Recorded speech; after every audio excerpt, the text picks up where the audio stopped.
Hi students, hi parents. మీకు మంచి idea చెప్తాను. మీ పిల్లల్ని ఏవో పనికిరాని బొమ్మలు, ఆటలు, మాటలు, పాటలు కాదు కానీ ఇంగ్లీష్ గ్రామర్ నేర్పించండి. అది చాలా పనికి వస్తుంది. దాని జాబ్ సంపాదించడానికి ఇంగ్లీష్ కంపల్సరీ. గ్రామర్ నేర్పించండి, వొకాబులరీ నేర్పించండి. ఏం లేదు, నా ఛానల్ లాగిన్ చేసుకోండి చాలు. మీకు అన్నీ డైలీ వస్తాయి. షార్ట్స్ మీరు చూడండి.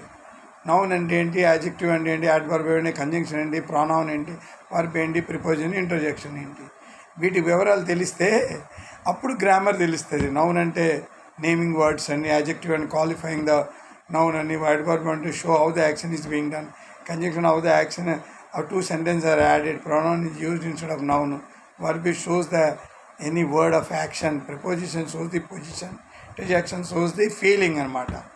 ఇవన్నీ తెలిస్తే అప్పుడు మీ గ్రామర్ స్టార్ట్ అవుతాయి. ఈరోజే మీరు లాగిన్ చేసుకోండి. All the best.